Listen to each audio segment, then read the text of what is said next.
Investment will come to order. Legislative assistant will note the roll. A quorum is present.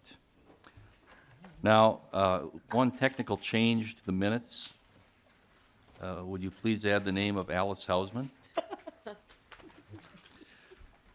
And with that technical change, I'd like Representative Gunther to I will move certainly approve the minutes, Mr. Chairman. of January 11th. That's correct. Any discussion? Hearing none. Those in favor say aye. Aye. Opposed? The minutes are passed. At this point, we are, well, first, just say that, normally we're not going to be doing 9:30 Monday meetings. But we have a little bit of a time crunch on the item that's coming up before you today, and that's why we're Sunset. having basically a meeting in a time that we are not accustomed to. So with that, and with the assurance that it's not going to happen very often, I can't say it'll never happen again, because This is what they it could. call the orange. We will continue. The chair would now like to bring House File 14 before the committee. Welcome to your committee, Representative Miller. Thank you, Mr. Chair and members. Would you make a motion to bring House File 14 before the committee? I do so move. Representative Miller moves House File 14 to be referred To refer to Ways and Means, Mr. Chair. to the Committee on Ways and Means. Thank you. Representative Miller, would you explain the bill, please? I will, Mr. Chair, and thank you. And I have Deputy Chair Matt Wallman, who's going to be joining me. Oh, he's coming down the aisle right now, so we'll get going. I first want to thank all of the committee members and you, Mr. Chair, for your willingness to come in this morning. I will explain why we are moving this along in an expedited fashion. But what the bill is before you is a request for $35 million in bonding, which will be user-financed, meaning that the people who use this money will be paying the bonding bill off, which, by the way, also allows for this to be passed on a simple majority, not your typical 60% for bonding. If you don't hear that this morning, you will please understand that. The Deputy Commissioner is going to tell you what it is, and I'm going to briefly tell you why it is that we are here this morning.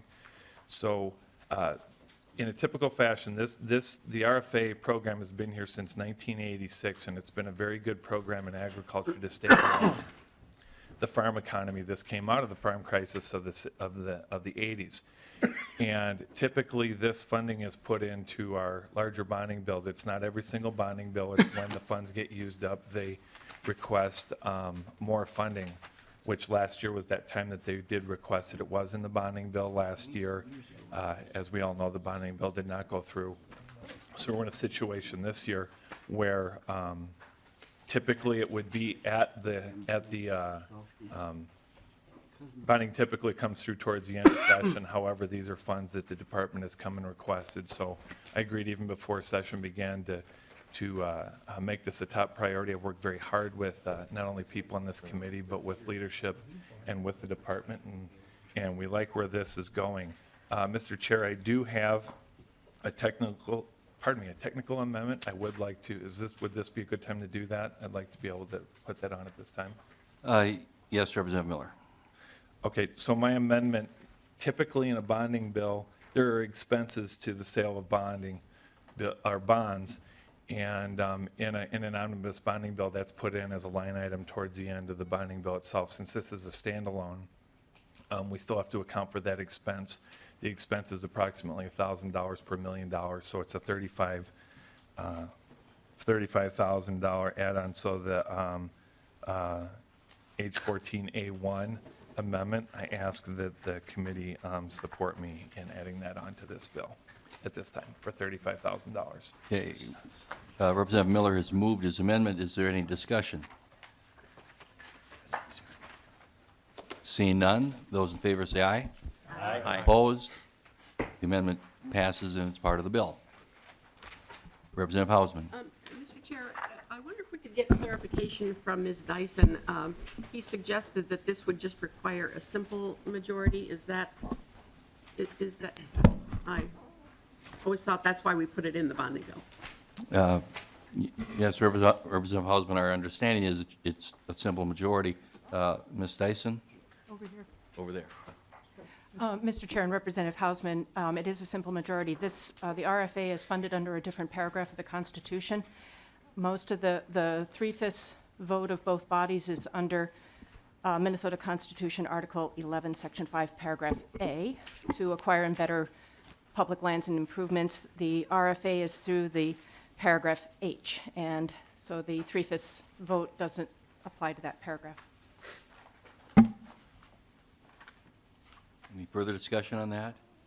I think what we will do, since we have started down the amendment road, is to do the other, I think, 2 amendments that we have as well. Representative Hanson, are you ready? Yes, I am. Okay, you have amendment labeled A2. Thank you, Mr. Chair, and I would move the A2 amendment, and as I'm doing that, I would note that the chair had talked about the extraordinary circumstances of scheduling this meeting on a Monday morning at 9:30, and that required that amendments be in, I think, by 9:30 on Friday, and I think the committee was scheduled on Thursday afternoon after we were in session. Is that correct, Mr. Chair? I believe so.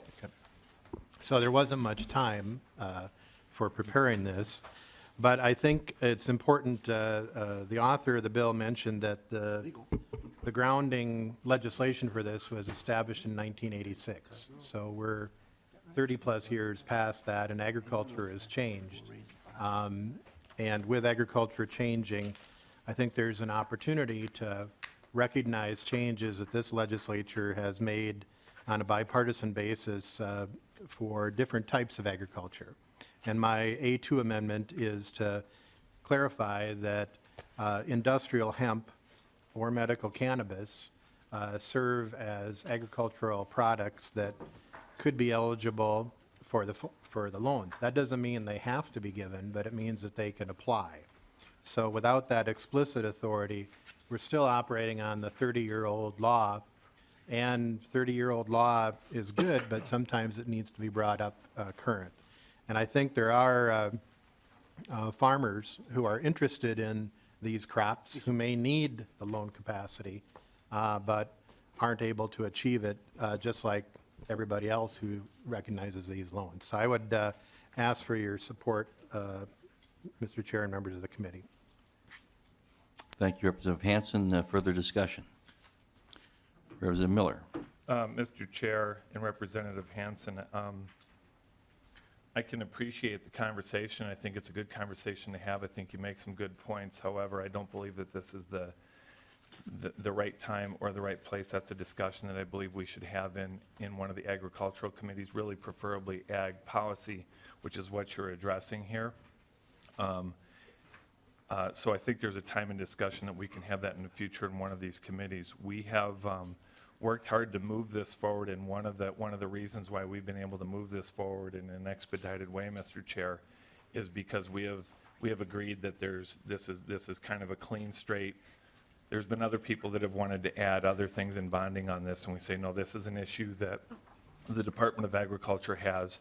This is an issue that the farmers have that we want to address as is. If Representative Hanson, if you'd like to talk about that in the future, I'd be more than welcome to have those conversations, but at this time, I don't think this is the right committee, Mr. Chair, and I do not support them. Representative Hanson. Thank you, Mr. Chair, and I would ask for a roll call vote. Any further discussion? Representative Lewick. Thank you, Mr. Chair. I really agree with Representative Miller's assessment here. I think it's appropriate that we make ag policy an ag policy committee. And this is the approach to kind of bundle on additional things here, just muddies the water and complicates something that really needs to be done. But again, I certainly can't support this amendment because we've got 2 committees, ag policy and ag finance, that really need to scrub this kind of thing. So I would hope that everybody looks at that and considers that we don't make that kind of policy here in the Capital Investment Committee. Thank you, Mr. Chair. Thank you, Representative Luick. Representative Gunther. Thank you. It's hard for me to disagree with Hanson, but I'm going to have to do that. I think marijuana, to grow that, costs a lot of money, a lot more than the RFA probably has to lend them. And at the same time, industrial hemp, in honor of Phyllis, I'm 100% behind that. There's 921 uses for it. But I think that this deserves a full discussion. It's already passed. I totally agree with it. It is a third crop, so to speak, in our area.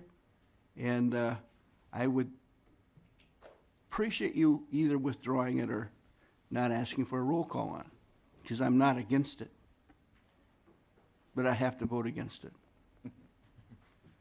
Representative Hanson. Thank you, Mr. Chair. And Representative Gunther, I think even if we disagree, we'll still be friends after the vote. So I think it's important. I'm not on the Ag Policy Committee. And so as members and all of us who have election certificates, the opportunity is in the committee or on the floor, or both. And it is what we bond for. So I think you'll find many members who probably had projects that are bonding that would be germane to this bill, but showed restraint in not adding additional projects because they know that this is important. It's an important financing tool for Minnesotans. So what I'm trying to do is clarify to allow that opportunity for other producers that may not be explicit now and that they have, this would give them that opportunity, not an outcome. And I think it is appropriate if we're here on capital investment to give them that bonding authority. And so it is important. We have voted the merits of this. We've discussed the merits of it in previous legislatures. And here's an opportunity. If this is being fast-tracked, if this is a likelihood of becoming law, this would be the opportunity. And I think it probably does have a good likelihood of becoming law. Okay, thank you. I'll just add that should this not prevail today, there likely will be another bonding bill next year, and there would be time to go through the Ag Committee and vet this prior to the next RFA proposal. Seeing no further discussion,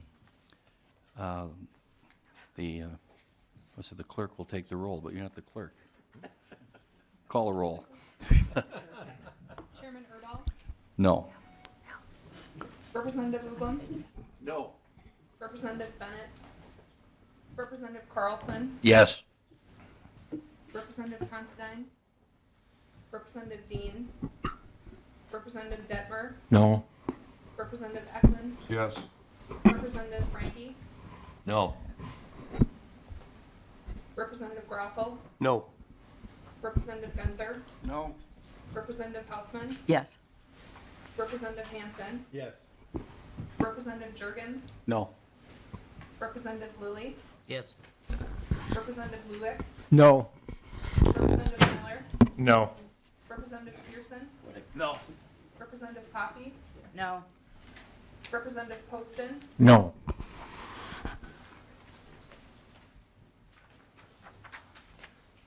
Representative Rumbeck? No. Representative Stock? Yes.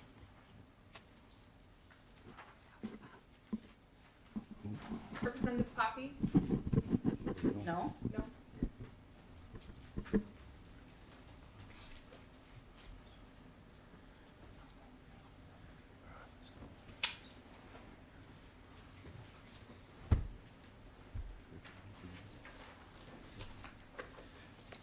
There being 13 noes and 6 ayes, the amendment fails. Representative Hanson, would you like to move amendment labeled A3 for House File 14? Oh, yes, Mr. Chair, I would like to move the A3 amendment. I think it may be similar in the discussion. This one is for apiaries to have it clear that the Rural Finance Authority would be available as an opportunity for beekeepers wherever they may be. So I would move the A3 amendment. Representative Hanson moves the A3 amendment. Discussion. Mr. Chair, Representative Miller. Thank you, Mr. Chair. Representative Hanson. Yeah, I think this is a good discussion to have at its appropriate time, but I don't support the amendment at this time. Any further Mr. discussion? Chair, Representative Hanson. so I would ask for a roll call. Roll call has been asked for. Any further discussion? Seeing none, we call the roll, please. Chairman Erdahl. No.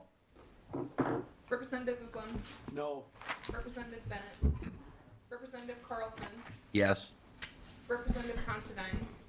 Representative Dean. Representative Detmer. No. Representative Eklund. Yes. Representative Frankie. No. Representative Grossel. No. Representative Gunther. No.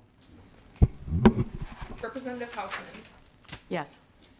Representative Hanson. Yes. Representative Jurgens. No. Representative Lilly. Yes.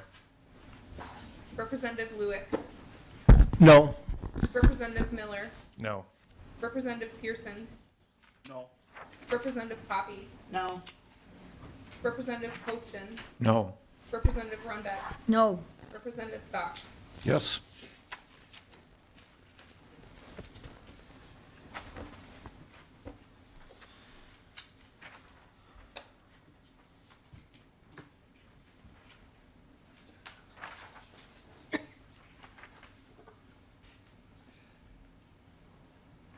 There being 13 noes and 6 ayes, the amendment fails. Representative Hausman.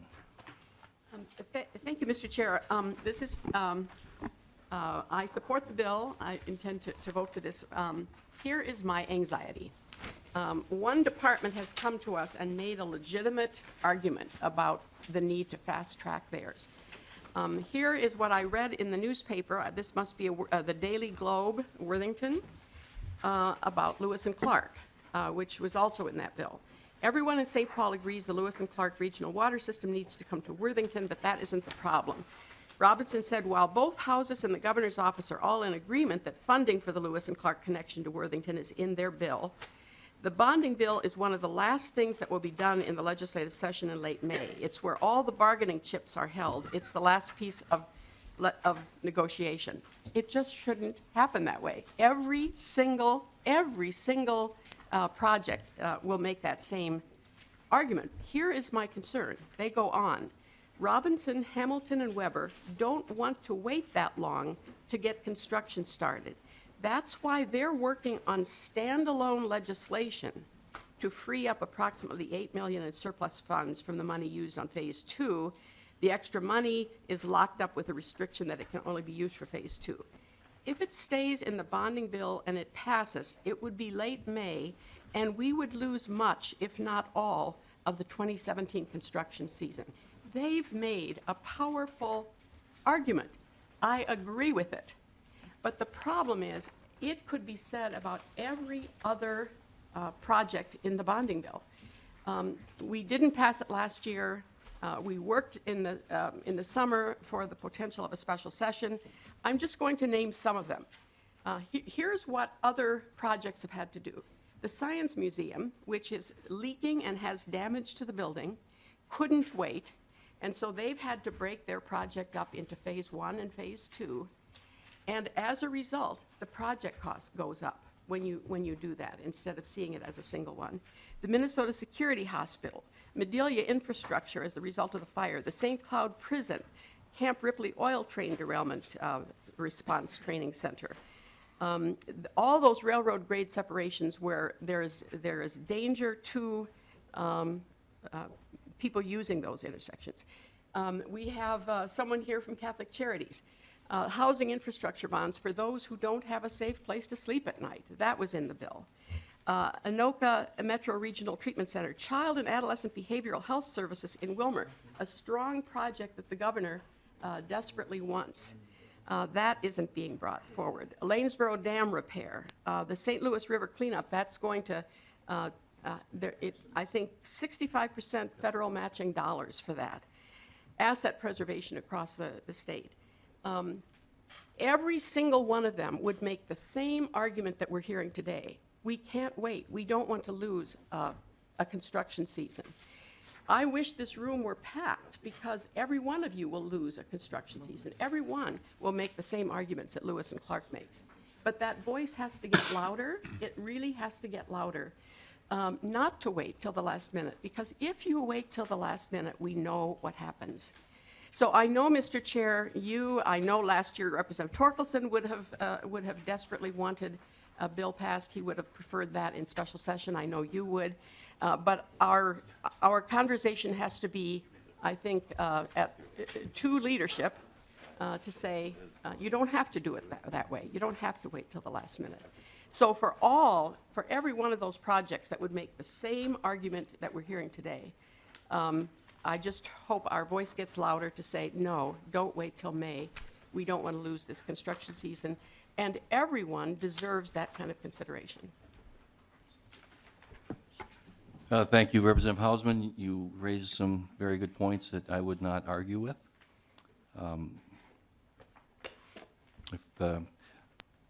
I don't want to do a bill at the end of May either. I've done legacy bills at the end of May, and that's no fun either. But let's hope that the process regarding capital investment can be such that we aren't doing that this time. Further discussion on the bill before us. Mr. Chair.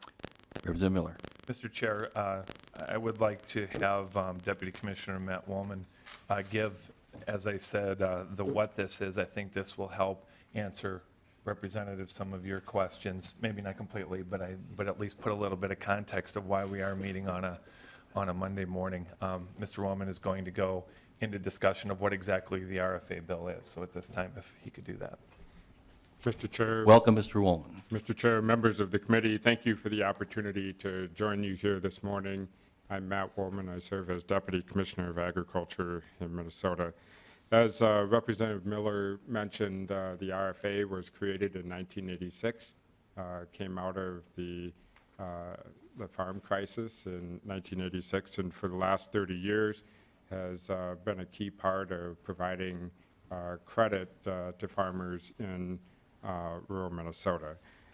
So we partner with over 400 banks across Minnesota. It is user finance. We work through the local bank to provide low-cost credit to Minnesota farmers. Some of our unique areas that we work in, providing loans to beginning and seller-assisted programs, so beginning farmers and those who are looking to transition their farm to beginning farmers. We also have the Ag Improvement Program, so providing improvements to add value to crops and livestock, et cetera, on Minnesota farms. The Livestock Expansion Program, providing opportunities to upgrade infrastructure again. And I think one of the most important and one of the time-sensitive ones is providing restructured loan opportunities to farmers. So right now we're facing a downturn in the economy, and many farmers are struggling to make their cash flow worksheets work. And this restructure loan can provide some real opportunities to help keep families on their farms. So the RFA has a strong record of success over this 30-year time frame. We've administered a little over 2,800 loans for $215 million. As those loans get paid back, they pay back the obligation on the bonds. Currently today, we have 417 active files, totaling $50.8 million. And, as I said, this is user finance, so as the bonds get paid back, we pay back the bonds and the interest on those bonds.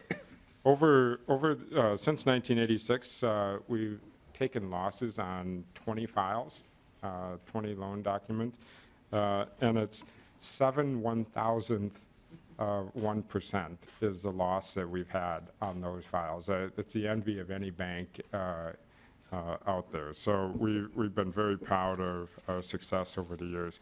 This is an important program, and I urge your support of the program. Thank you, Mr. Woolman. Any questions or comments? Representative Poppy. Thank you, Mr. Chair, and I don't have a question for Mr. Woolman, but I do appreciate the urgency of this, and it is something that I'm glad that it's moving forward in the process. But I also do recognize Representative Hausman's comments, because there are many urgent issues and many people throughout the state that could come forward and say this is something they'd like to see. But I think that it's important for us to do this one bill, and hopefully we don't do a number of single bills, but that we do this bill and move this along.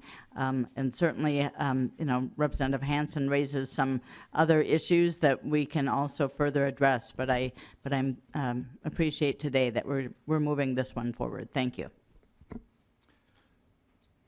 Other comments or questions? Representative Gunther. Mr. Chairman, Representative Hausman, the Senate did something kind of unique. They introduced last year's bonding bill intact, with no add-ons, no anything else. You author that, I'll co-author it. We'll think about that. Yeah. Representative Hansen. Thank you, Mr. Chair. Well, Representative Gunther, if we send this bill over there, they can tack that on it and send it back over, right? Is that correct, staff, that they could tack the bonding bill because it would be germane? I think this bill has wheels. And so, Mr. Chair, I want to go back to the actual content of the bill for a moment, and Commissioner Woolman. So we're living in a very disruptive time, very unique circumstances every day. Things seem to be changing. And with withdrawal from TPP, with challenges with our neighbor to the south, and I think this is why it's important to get that operating loans out to people, but I'm concerned that we may have mountains of grain on the ground if China doesn't buy our crops or our meat, if Mexico doesn't buy our crops, if the renewable fuel standard is thrown out. We're in a very challenging time. So is there a tool where if folks are getting the loans, just to remind the committee on how long they have to pay back and what happens if we have very unforeseen circumstances, which we seem to have every day with the Trump administration? Mr. Woolman. Mr. Chair, if I may, Mac McDevitt is our supervisor of our RFA program. He can talk about the terms. We are watching the trade situation very closely, and Canada and Mexico are both important trade partners for Minnesota ag products, accounting for a huge amount of exports. But in terms of the terms on the loans and the flexibility of that, if I may, Mr. Chair, I'll defer to Matt.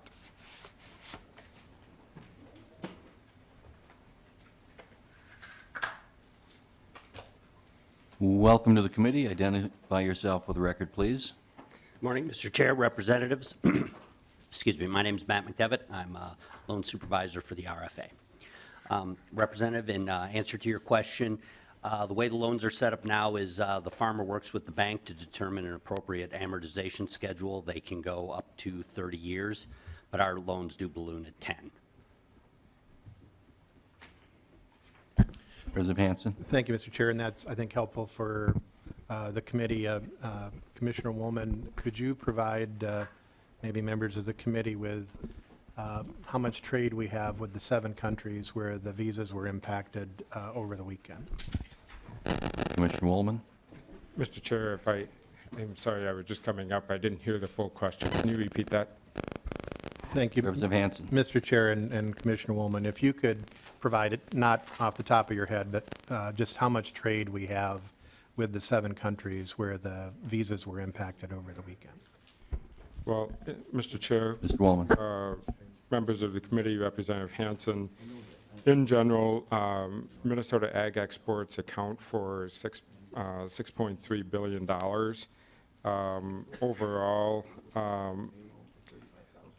Mexico accounts for about 13% of those exports, Canada around 16%, and China is around 18%. I would note that Mexico is one of our fastest growing agricultural markets that we've been focusing a lot of attention on.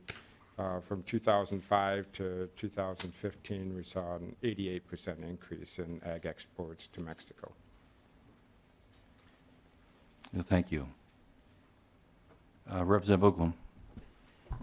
Thank you, Mr. Chair. I'd like to return the conversation a little bit back to what Representative Hausman said and Representative Gunther said, and indeed the chair said. It would be nice for a change to break out of the mold. I think we did that last week when we passed the health care bill, and I think there's many, many reasons for us to move forward a bonding bill, and I think the Senate showed a lot of foresight to do what they did.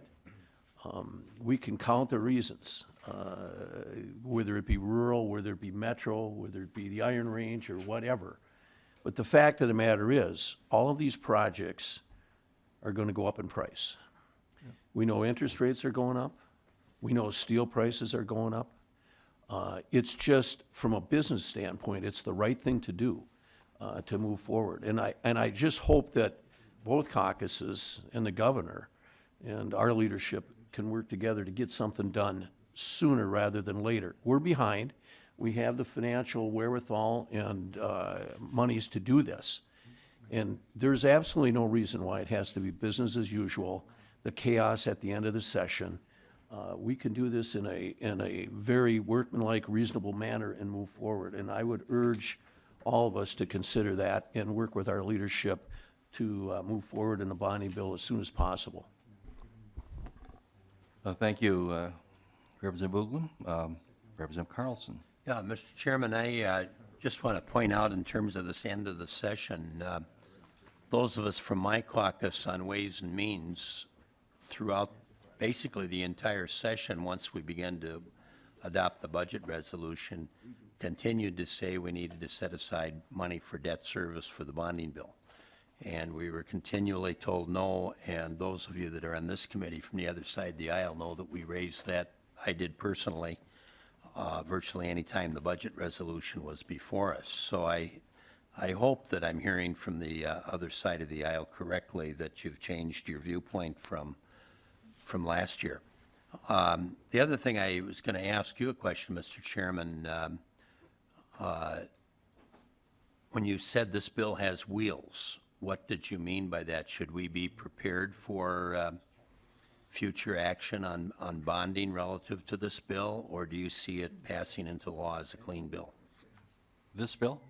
Well, you said you thought the bill Well, had wheels, and I'm not sure what you meant by that. I'm not sure what we should be prepared for. I assume that that was at the point when you were discussing, Mr. Chairman, the bill going over to the Senate and what could happen, and you said, well, this bill has wheels. So is there something we should anticipate as House members in both caucuses, or at least the minority caucus? Well, Representative Carlson, of course, wheels means vehicle.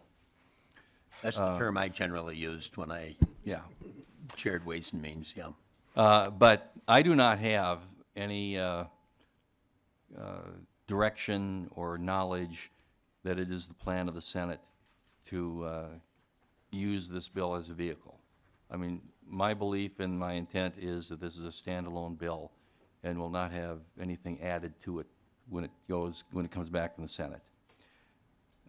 But, you know, we all have to be flexible.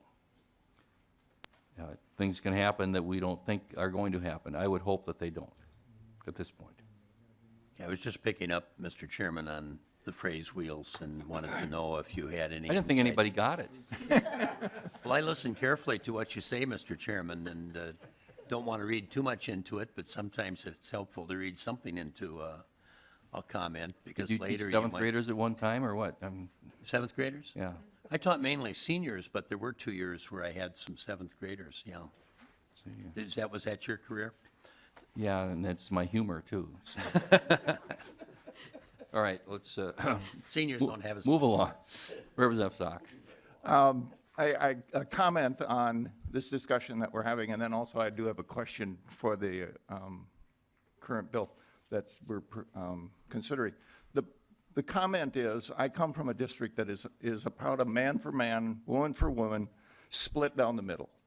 And I cannot tell you in any stronger words, and being a fairly simple person, it'll be simple words, the public thinks it is buffoonery to avoid the opportunity to get these past discussions forward.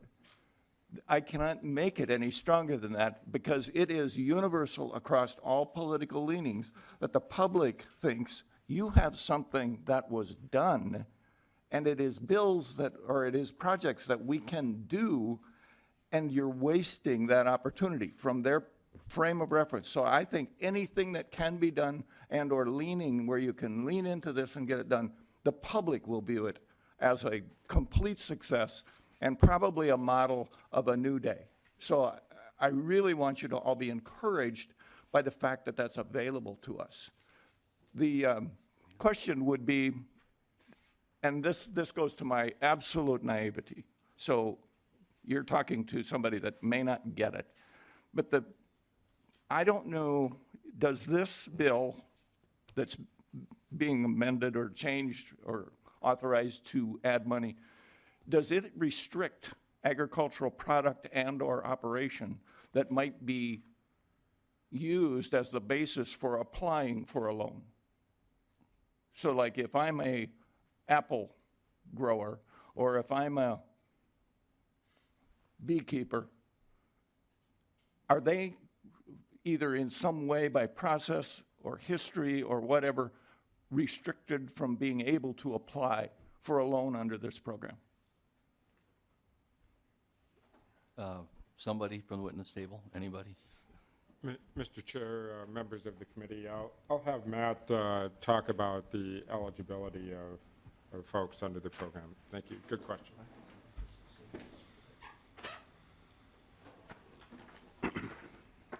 Mr. Speaker, Representative, as far as the eligibility. Identify yourself. Oh, I'm again, sorry. please. Matt McDevitt, Loan Supervisor, RFA. Mr. Speaker, Representative, eligibilities are spelled out within the law in the specific programs. Generally speaking, however, almost all farming activities that you would consider farming activities are eligible. There are certain things such as, some of the amendments that were brought up today that aren't specifically spoken to that might need to be added due to kind of changing times and things, but generally speaking, your apple growers and things of that nature are all, can apply for certain loans, depending on what they're trying to do. Representative Stock. Just a follow-up to that, just so I really do understand it. So is something considered implicit or explicit by the fact that it isn't listed? Generally speaking, it would be more implicit that things are applicable. Okay. We try to be inclusive, and if it kind of makes sense that it would fall under there, there's some new vegetable that maybe, has never really been grown in Minnesota Right. before, and hey, I want to grow, this, that, or whatever, then it's fine. Okay, thank you. That's very helpful. Then one final thing, I'll Thank you. get off of this completely. Representative Stock. So could it be that with a little bit of either marketing or knowledge to the consuming farmers, that with that, people may be able to actually facilitate the desire to get support and funding through the loan program, even though they are not explicitly listed as a covered crop or farm type? Mr. Yes. McDevitt. Mr. Speaker, Representative, yes, that is the case. We can definitely market that. That type of, broad range of things sometimes gets marketed a little bit more in our microloan program, where growing some of the, different vegetables is more prevalent. Okay, thank you. Any other questions? I sense that we are Mr. near. Chair, I do have one more testifier. Well, then, just bring him up here, Representative Miller. I appreciate it, Mr. Chair. This would be Carol Anderson. Carol's an RFA board member and farmer, and I think we'll go to how the program has fared over the years. Thank you. We are eagerly awaiting your brief remarks, It will be very brief. and please identify yourself for the record. Mr. Chairman, members of the committee, I'm Carol Anderson. I'm a board member of the RFA. I'm also a dairy farmer with my husband Steve in Benton County. I'm also the economic developer in Morrison County, and I'm chair of the workforce board in Region 2. So I bring a unique perspective here. And I really strongly urge you to support this bonding issue. It's a very good program because it works with the banks, but when you see what's happening now with the banks and their regulators, it's going to be more difficult for them to make loans, and in particular to newer farmers, farmers that need to get their operating loans because of their bank examiners. So they need a partner, and the RFA is a wonderful partner with them. I'm also concerned that we're starting to see the unemployment rate starting to rise in rural Minnesota. It went from 4.7 in November to 7.2 in December in Morrison County. And when I looked, this is data from DEED, everything ticked up about 2%. So I think it's going to be more difficult for farmers, which then drives the other rural manufacturing economy if we don't have this program, and to have it now soon before the growing season starts because of the low commodities. So I would really hope that you would support this. Thank you. Any questions? I'm sensing that we are about ready to vote. However, if there's anyone in the gallery who would like to make any comments, that now is the time. Anyone from the public who wishes to make a comment? Well, seeing none, I'll just let Representative Miller sum it up. Mr. Chair, I will be brief. I think you've heard everything I asked for. I asked for the committee's support, and I thank you for having this heard this morning. Thank you, Representative Miller. Will you I once again move the motion again move as this amended? motion that we refer this to Ways and Means. Re-referred as amended. As amended, yes, sir. Thank you, Representative Miller. And before we vote, I'll just say one more time, it's not my intent to have a whole series of bonding bills that we pass as standalones. I do think that this has some unique factors, and that's why we're doing this one. I don't want this to be a customary procedure for this committee. Any other comments? Otherwise, we will go to a vote.